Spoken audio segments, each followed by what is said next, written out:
talk a little NHL. Hey, this is from Kevin. Will the Pittsburgh Penguins trade Jake Guentzel? He's hurt, and that's a big issue.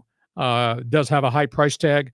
They're shopping him, but they've been shopping him since last year before he got hurt. NHL trade deadline is next week. We had the first monster trade last night with the Dallas Stars. Got Chris Tanev, the big defenseman from Calgary, and a 3-team, 6-player and draft pick deal. But there will be trades. The Ducks are shopping at least 2 of their guys. I don't know if the Kings are going to move anybody off their roster because some of these guys I'd like to move got big contract values, and I don't think they're going to be able to do that. But last year at the trade deadline, I went back and checked. There were 37 trades at the trade deadline in March. So they're thinking that maybe we're going to bust that record. And every year, the trade deadline in hockey has gotten bigger and bigger. It's kind of become what baseball used to be. Yeah, I just love that. I mean, just when your team has a chance to kind of change direction, change course, I mean, it can just make your season or break it. So if you're a hockey fan, especially all those on the O Canada line, if you go to my website, I wrote a column today about rebuilding Anaheim Ducks, the impact on our American Hockey League team, San Diego Gulls.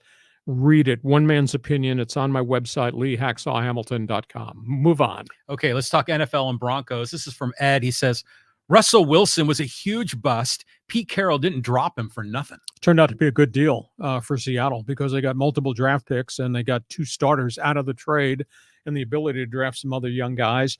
Russell Wilson's been dinged up the last 2 years. Just doesn't look like the same quarterback right now. Denver paid a steep price and then gave him a mega contract, Ed, and I think it's going to haunt the Broncos. I don't know how Sean Payton's going to be able to get himself out of this hole with this quarterback. Somebody else will take him only because once Denver eats the contract, you can sign Russell Wilson to a $1.5 million contract if you were the Raiders, and he'd play this year under that terms because Denver is paying the rest of the contract. But is he the fit? Is he a short-term rental? Is he a long-term guy? I don't think he's long-term, but maybe in the right situation, he can still play. But he played better last year under Sean Payton than he did the year prior under the disaster. There was Nathaniel Hackett as head coach in Denver, but the best part of his career is probably behind him. And geez, $39.7 million. Which is a horrible trade. I mean, how does that Payton guy still have a job? I concur with you. But Russell Wilson, how old is he? See, 32, 34. But he's been in the league a long time, and it was only until the last 2 years before he started to get some injuries and started to catch up to him. Yeah, that's what it feels like to me. That they need to turn the page on that. He doesn't look like the same quarterback anymore. I watch him closely in the pocket. We move on. Okay, let's go here to Bruce says, what about the Chiefs owner ranking by the NFLPA? I was a little surprised. Now Kansas City had just announced a $600 million renovation upgrade at Arrowhead Stadium. That was announced just a couple of weeks ago. And chief players had to know that was in the pot and this was going to come. But yet the question is, give us a letter grade about food preparation and dietitian help. They were giving them an Fs. Cleanliness of your training camp, your workout facilities, F. Your weight room, is it up to date in terms of modern equipment? F. I mean, they gave Clark Hunt and his family just Fs in a whole ton of categories. So it's obvious older stadium needs to be renovated, and the Chiefs are going ahead, and they're going to do a lot of this. Wow. I mean, it's almost like, you ever heard of the website Glassdoor? Yes. And, so it's kind of like a Glassdoor, but for the NFL, where the employees can rank their employer. Dude, radio's lucky they didn't get mine. Yeah, the mighty 690 and 1090, they'd be hearing from you. It's interesting though, but facilities everywhere have just turned into these Taj Mahals. Sure. I mean, I was watching one of those stories about the Man City, and kind of their behind the scenes. You see their workout facilities, and I mean, it's top notch, state of the art. Oh yeah, for sure. But a lot of these clubs do work on it. It's not something that can get done with a snap of the fingers overnight, because it's unbelievably expensive to do mass renovation. B, you got to go through all the logistics of laws, codes, and all that stuff. Well, isn't this a new Arrowhead? Didn't they just recently rebuild it?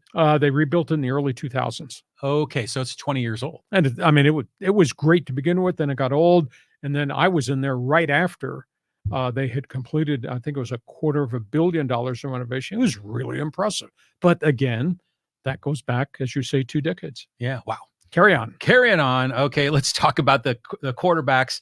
Derek says Jamarcus Purple drank Russell. Uh, with the amount of money you have to invest in quarterbacks, and this is my indictment of Al Davis and the Raiders. I've been very critical who they became and how they acted and what the hell was on their roster and why'd you pay this guy that amount. The amount of money you have to invest in a quarterback back in the day, Derek, how you could not do better investigation of the player and the person. It's very different now in the National Football League. But yeah, I mean, we here in San Diego are biased because Ryan Leaf in that era was such a bum and hurt the Chargers so badly. Jamarcus Russell might even be worse than anybody else we ever imagined. And then maybe modern day, maybe Vince Young is right behind them. And again, because these were top of the line quarterbacks. We're not talking about somebody that was the 29th pick or somebody in the second round. We're talking about the guy that got all the money because he was the marquee guy at the top of the board. Wow. I just remember Jamarcus Russell, the fans were hating on him. Huh. Like, I think he was like overweight in camp and he's supposed to be this, athletic prize. And he was just such a disaster, but it was just the Raiders, just the Raiders being Raiders. That's and their history of draft, even more modern times. I went back and looked at 3 straight drafts after John Gruden got hired and he was making the decisions. He had 9 picks, first, second, third round, 3 years in a row, all washed out. Really? This is John Gruden. And this is modern day evaluation, and you're still making the monster of mistakes.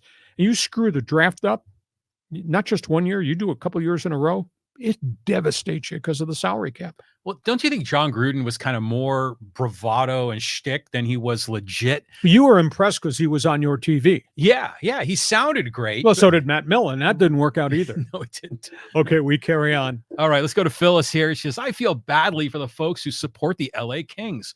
Don't know what it'll take to get PLD going, but I don't think he'd realize that people in LA are going to be watching him. Everybody's watching him. Everybody's saying, can't believe what this guy's become. PLD is Pierre-Luc Dubois, who the Kings paid quite a price to get from Winnipeg. Winnipeg paid quite a price to get him from Columbus. And I watched the Kings game the other night. I think it went to overtime. So I think he had 24 minutes ice time, which is a lot for a big guy. He had 1 shot.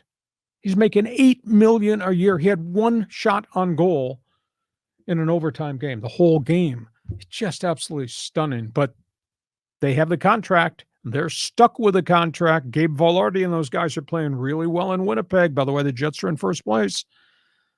When is Dubois going to wake up and realize it's not the club that's got the problem? It's you who got the problem. So if you're an LA sports fan, okay, and you've got all the NFL and the NBA and the college teams and Major League Baseball, how do you rank them in terms of fan interest? The Dodgers 1, Lakers 1, and where do the Kings I would say rank? Dodgers 1, Lakers are 1. It's a tie. And then after that, it really drops off. It's probably the Rams are right there. I would have to say back in the day, Clippers were horrible. Clippers are probably now in the top 4. I would say USC, UCLA, but both their football programs are not quite what they were before. You got the Chargers. The Kings have been held in high regard thanks to Wayne Gretzky. The Ducks are no longer the Ducks. Are in just a terrible, massive rebuild. If you're a hockey fan, go read my column today, and you can tell me whether you agree or disagree with that, my one man's opinion column. But the LA market really is emotionally controlled by the Dodgers and Lakers, and why not? Look at the success and the heritage of those franchises going back to the Lakers when they came from Minneapolis, and when the Dodgers came from Brooklyn and Ebbets Field, and the quality that they put on the field. Oh, yeah, absolutely. And that's what makes the Chargers there such a disgrace. But yeah, I think I would have the Kings definitely above the Chargers. Not quite as high as the Clippers, but very close. Okay, we carry on. Okay, let's go here to Kelvin. And he says the Raiders should trade up into the top 3. The hell with giving up draft picks. The problem is if the Raiders are going to trade up, when you try to go from 13, if you're looking for a quarterback, you really need to be inside the top 5 to get one of those marquee guys. Mm-hmm. But to go from 13 to 5, you're going to have to give up your 1. You're probably going to have to give up a 3 And 1 and a 3 is a steep price. And then maybe you have to throw a player in, or maybe it's a 1, a 3, and a 5. There's a trade chart that Jimmy Johnson developed that puts a point rating on every pick in every round. So if you're trading to get the third pick, that might have a point valuation of 45 points. Well, you're going to have to give up 45 points worth of talent from the Raiders, whether that's draft choices or veteran players, to be able to signify I'm going to go get the third, fourth, or fifth pick. But the problem you've got is everybody at the top needs quarterbacks. Now, Chicago doesn't need one. They got Justin Fields, but they may trade Justin Fields and they take Caleb Williams. And then you got Washington. They desperately need a quarterback. And then post-Belichick era, they need a quarterback at 3. So the top 3 quarterbacks could go 1, 2, 3. So even if you're at 4 or if you're at 5 like the Chargers are, you might not be able to get a trade partner because the top 3 guys might well all be off the board. Well, Bo Nix should be there at 13, right? Oh, I think so. And then, so if you stay at 13, then you really have to do the evaluation. Is Bo Nix a systems guy, or can he win for you at the NFL level? And what do you think about the Washington quarterback, Michael Penix? And then where does J.J. McCarthy come into all this debate? Who he is he the guy, or is it just he was the guy because everybody around him was so good at Michigan? So that's why you do this in-depth evaluation, which drives you crazy when you say, how the hell can you make a mistake on Ryan Leaf or Jamarcus Russell or Vince Young? How do you make that kind of catastrophic mistake? Well, it's funny is you could do all the homework in the world and still blow the pick. I mean, it is a certain randomness to it all, but clearly the Raiders overlooked the shortcomings of Jamarcus Russell, as did the Chargers with Leaf. They're not going to let a guy like that slip through now, right? No, you better not make a mistake at the top. Mm-hmm. And at this point in time, not many people do. Okay, let's go to Angel talking Padres. He says, Padres should make one last attempt at Blake Snell. No one expected the Cubs to re-sign Cody Bellinger, so anything's possible. If not, the Padres, well, the Angels should go after Blake. They need him. Well, the only thing is the Padres only have $18 million budget space left. They can't go over the luxury tax for a 4th year in a row because of the sanctions, and you lose international money and draft picks. If you're a 4th-time offender, and the Padres had done it under Preller 3 straight years above the tax level, they just paid a $40 million check to the commissioner's office to pay last year's luxury tax. And Blake Snell's not coming here for 18. Blake Snell goes somewhere for 30, and maybe it's on a 3-year deal with opt-outs. But as we just talked about, one of the issues they've got is if you take Blake Snell, if you're a Yankee, you're not going to give him opt-outs to let him go back in the market. You can't afford to have the guy leave after 1 year or 2 years because you're paying a massive 110% luxury tax if you're the Yankees on Snell, and you're giving up draft pick compensation. You just can't do it from a business standpoint. So that's where we are. I don't know if this is on Boris and Snell, that maybe they should have signed earlier when there was more money available and more clubs. But if their price has always been 30 mil and it was 5 to 6 or 7 years, that really limits the field. Now it's even more limited because the Yankees and Mets, for example, have spent a chunk of the money was available.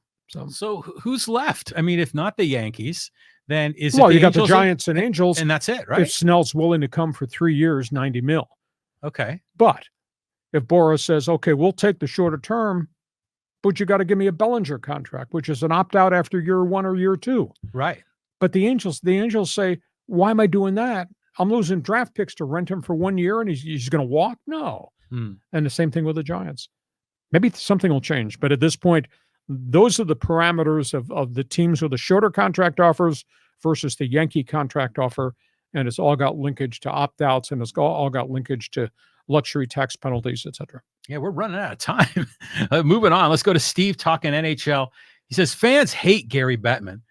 He needs to step down. He's the worst commissioner. By the way, send the Coyotes to a new city. Watching an NHL team in a college arena is an utter joke. Well, the whole thing has been a disaster in Arizona ever since they moved Timo Solani and the Winnipeg Jets to Phoenix.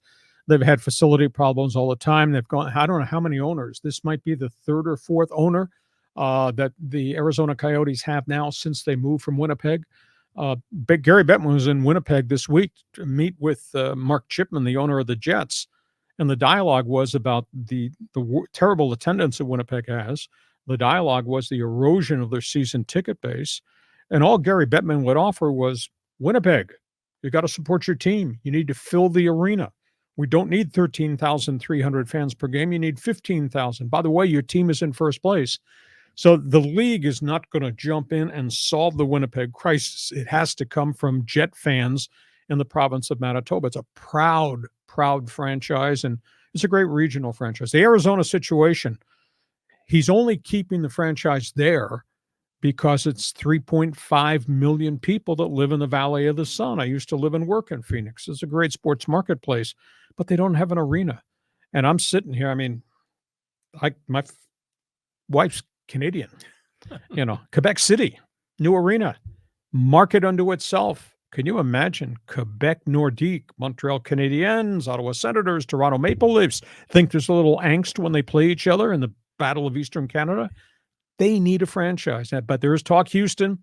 That's all based on the massive size of the Houston market.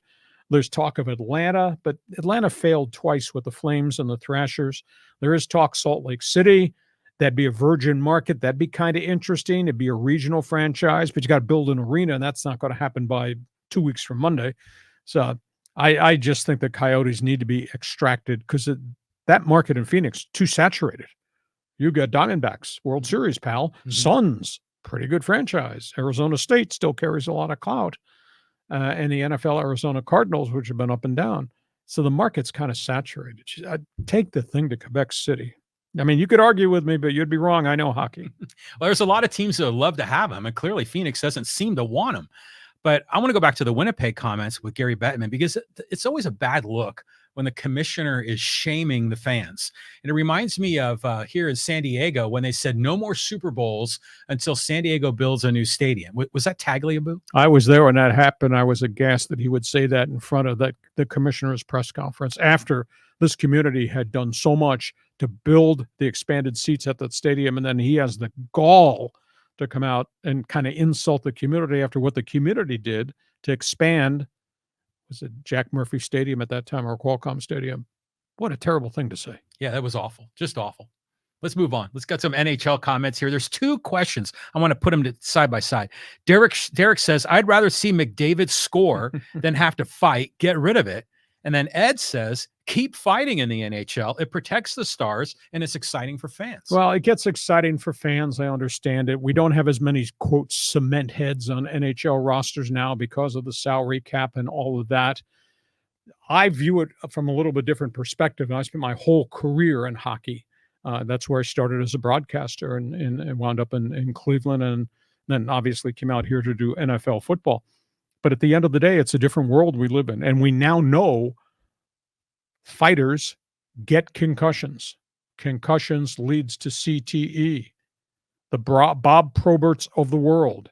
You don't want players committing suicide because they've lost their ability mentally because of injuries are inflicted in fights, whether that's the National Football League or dropping the gloves and doing it in hockey. There's a residual offshoot now of guys who get hurt in fights and what it does to them long term.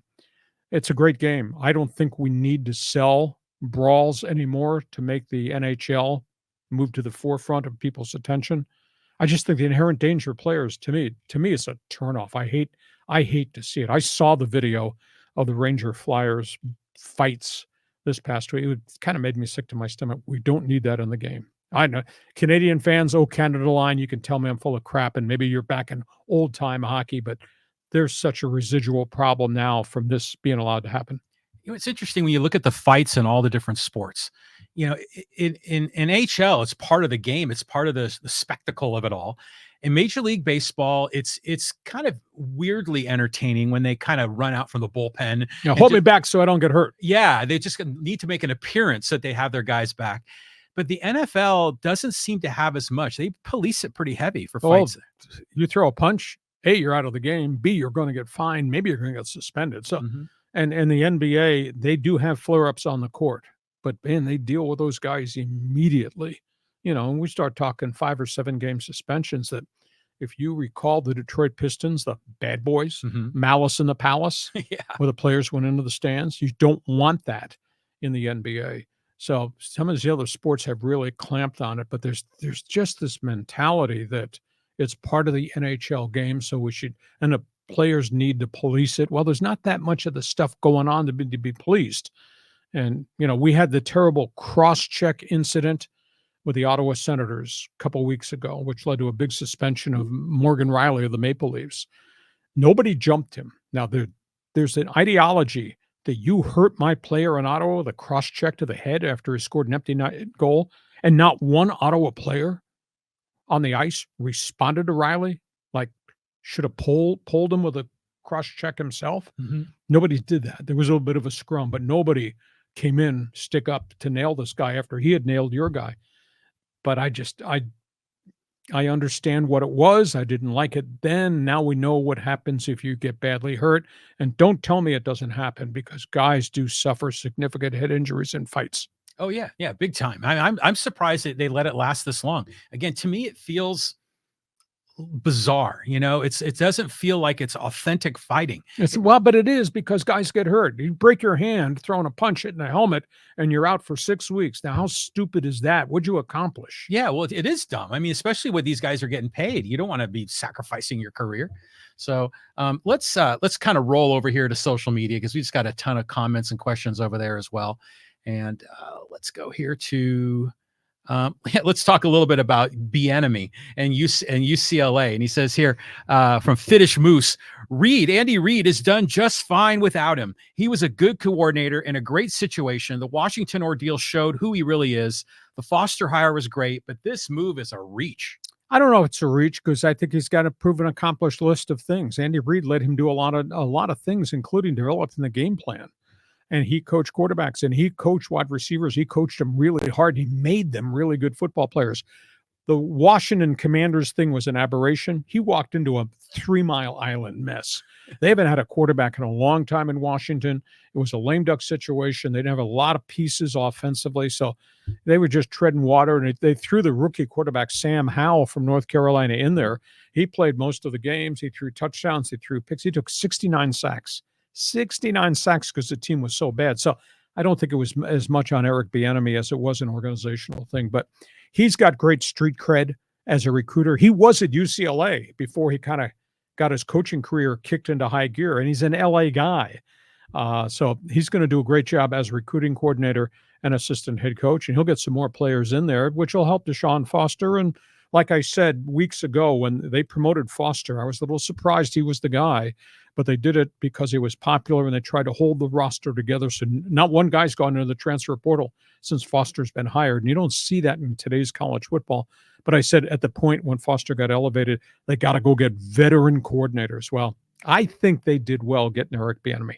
How do you think Bieniemy feels about this? I mean, do you think this is a step down? This is a little humble pie? I think it's a combination. I think he was frustrated that he might have had, I want to say, 13 interviews to be a head coach over 3 years, never got hired.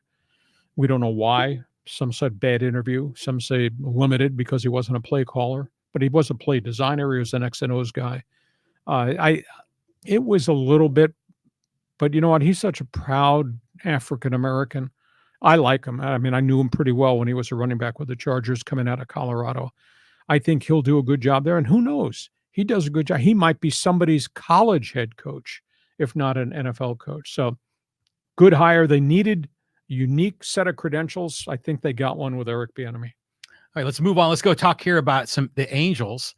And this is from Matt. And he says, free agents aren't the answer. Trade Trout for prospects, invest heavily in the farm system, and start a complete overhaul. The Angel fans need to realize that if the DH rule was allowed when Ohtani first came over, he would have been a Dodger to begin with. Well, Ohtani was a great acquisition for 6 years. Trout is a great player who is now 32 years of age, and unfortunately, the last 2 years has really had some significant injuries. But it's not that he's breaking down. I mean, guy runs into a fence. Guy suffers a hamstring injury. Guy gets beaned. Those are baseball plays. You could trade Trout. You'd get a haul. But I'll tell you, then the rebuilding process is going to take forever. I mean, you probably won't have a good team for 5 years. I don't know that there's an answer, except that Arte Moreno is, and I did a podcast up in Anaheim the other night. Arte Moreno is $50 million beneath last year's budget. That's $50 million of players you could have signed would have never gone out with luxury tax. $50 million worth of talent you could have come in to complement what you got. I mean, there's no doubt they do have some young draft picks that they really like. They have a young shortstop, Zach Neto, who was force-fed last year, played well until he got hurt, playing well this spring. They got a good young catcher they got from the Red Sox, Logan Ohape. They've got some players. They don't have enough players. They don't have enough veteran players. They don't have enough pitching. You should have spent some of that $50 million and gotten guys in here that could have complemented all the young guys while you're waiting for what's in the farm system. And they've drafted a ton of kids to see how many of those are going to blossom. So it's just a bad formula. And everybody resents Artie Moreno across the board. Well, just for fun, let's play this out. Let's just pretend that Artie wanted to trade Trout. Who could he trade him to? I mean, everyone, the big money teams are up against the salary cap. At this point, it's tough. Yeah. But I'm talking about winter baseball meetings. I'm talking about last October at the general managers meetings. If Trout would have waived his no trade clause, and he said he wasn't, but if he would have, you could have positioned him somewhere else and gotten, Trout Yankee Stadium, Trout City Field. But now all that money's been spent, and nobody's going to take on a $32 million contract. Right, especially with the history of all the injuries and everything else. So, okay, let's do one more here before we put a lid on it. Before we put a lid on, let's talk about the bowl games. This is from Soul Todd. He says, hey, none of the bowl games mean anything anyway. Time to blow these exhibition games up. Well, it means a lot if you're at a program that's never really been to a bowl game and you finally build and got yourself a good team. You get excited. When I did Arizona State Sun Devil football, we've been on probation for a long time. I got there as they were coming off probation. They'd gone through a lot of coaches. And for us to get our first bowl bid, our bid was here at the Holiday Bowl. We played Arkansas. First time I've been to a bowl game in a decade. And they had all this NCAA probation, and the head coach, Frank Kush, got fired, and they lost scholarships. It was a disaster. So it has meaning if you've never been to a bowl game. And the bowl people work really hard to put on a nice show. These people here at the Holiday Bowl, quote the Redcoats, they're tremendous citizens of the community. And you bring these teams in and they get to experience it. I'll guarantee you, pal, if your ass is in Iowa City in November and December, you get a chance to come to the Holiday Bowl in San Diego in December for Christmas, you come. So I think it has meanings. But if we're going to take 12 teams and in 2 years there's going to be 14 teams that are going to the playoffs, what does it do to the rest of the bowl games? John had the best idea. It's the only one he's had since I've known him. John said, let's make all the bowls, give them the first round games, which would mean a Holiday Bowl would get one of the first round marquee games. That'd be cool because you'd be guaranteed for the most part of getting a really good team. And now they just came up with this proposal of a 14-team tournament that would start in 2026, but they're going to start guaranteeing a chunk of slots to the Big Ten and the SEC and the ACC and the Big 12, and there'll be hardly any other at-large bids for the group of fives, which is that to me becomes a problem because now you're screwing these people. So I'd like to see your idea works. Let's make the Holiday Bowl and the Citrus Bowl and some of these other bowls the first round qualifiers. That way we're going to get some good games which have some importance. I wouldn't kill the bowl system, but the bowl system right now is really teetering because it's all about big boy money and we're going to play in the playoffs. Yeah, it's just a vestige from the past, in my opinion. But go to one of the lesser bowls, like the Weed Whacker Bowl or the Pop-Tarts Bowl. I've been in the Sun Bowl in El Paso. That's kind of cool. But how many people actually go to that game? Do they don't sell out the stadium, do they? Yeah, 25 to 32, because that's all the stadium holds. Okay. But I mean, if you were to go to some of these other lesser bowl games, it seems like it's more for TV than it is for a live audience. Yeah. I mean, some of the bowls, the Mobile Bowl, some of them, they're drawing 18,000. And you're watching the game and all you see is empty seats. Yeah. So if you had in that instead, it was like Georgia against, I don't know, Wyoming. I mean, it'd be a lopsided game, but they would sell it out. Yeah. So that's where we are. I'd like to see, as John alluded to the other day, I'd like to see the Holiday Bowl and all the other tier 2 bowls, the good ones, all get a chance to maybe host a first or second round game. That'd be cool. Yeah. Much better than at home playoff games. Yeah, Just have them at the neutral sites. Exactly. Hey, listen, we hope